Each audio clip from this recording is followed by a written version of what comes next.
Tac. Tous les jours, à tout point de vue, je vais de mieux en mieux. Tous les jours, à tout point de vue, je vais de mieux en mieux. Tous les jours, à tout point de vue, je vais de mieux en mieux. Ah, merci. Alors, cette formule, elle a été construite par un monsieur qui s'appelle Émile Coué de la Châtaigneraie. Et vous avez tous entendu parler de la méthode Coué. Il suffit de répéter un mantra et voilà. Et on considère que c'est simpliste, un peu bêta. Sauf que monsieur Coué, il était pharmacien. Il faisait des préparations magistrales.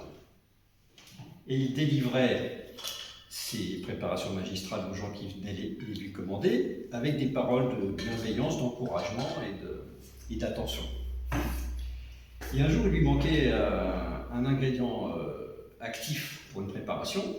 Et plutôt que de dire à la personne qui venait la chercher, bah, écoutez, je suis désolé, j'en ai pas, il lui a dit, bah, voilà, c'est bien, je vous préparais la préparation, et il a continué à lui donner les paroles qui sauvent et qui soignent.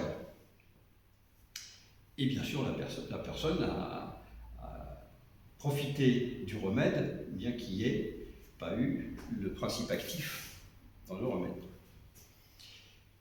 Ça s'appelle l'effet placebo. Donc déjà, monsieur Coué, placebo. Vous voyez, déjà, il y a une relation de cause à effet. Et donc, dans sa progression, c'était un homme simple et bienveillant, il aimait les gens. Et il s'est quand même posé des questions sur le phénomène placebo. Et il a fini par ne plus faire le métier de pharmacien. Il est allé voir le docteur Liébaud à Nancy, qui était une école d'hypnose. Il y avait Jean-Martin Charcot à la Salpêtrière à Paris. Et donc, lui, il a envisagé l'hypnose sous un plan thérapeutique, le docteur Liébaud, alors que la Salpêtrière, c'était sur d'autres modalités. Et donc, les principes et les lois qui sont à l'origine de la formule « tous les jours, à tout point de vue, je vais de mieux en mieux », je vais vous les expliquer. Parce qu'il y a 4 lois, les 4 principes fondamentaux qui gouvernent la formulation. Comment on fonctionne? On a un psychisme. Et donc dans le psychisme, il y a une partie consciente et une partie inconsciente. La partie consciente, c'est à peu près 15%, et la partie inconsciente, c'est 85%. Et donc, la partie immergée de l'iceberg psychique, elle a beaucoup plus de poids que la partie émergée. Et donc, elle a une influence, et ce que l'on pense conditionne ce que l'on vit. Et ce que l'on pense, parfois nous vient à l'esprit sans qu'on le souhaite, de manière spontanée. Et les pensées négatives sont beaucoup plus spontanées dans notre psychisme que les pensées positives. Et donc ça donne lieu à un conflit. Et donc, un conflit entre l'imagination et la volonté. Et dans le conflit entre l'imagination et la volonté, première loi, c'est toujours l'imagination qui l'emporte. Deuxième loi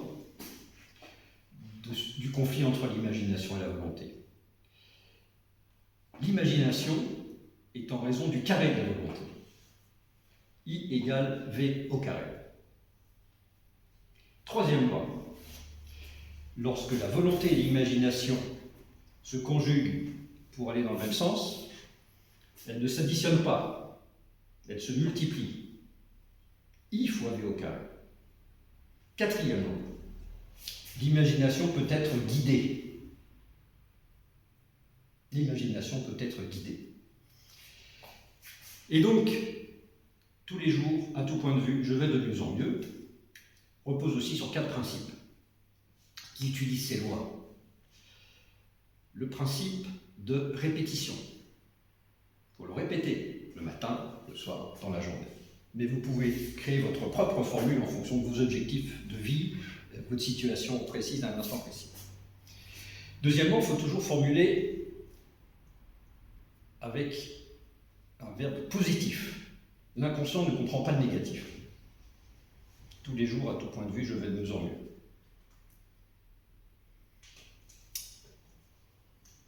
Quatrième principe, il faut formuler au présent.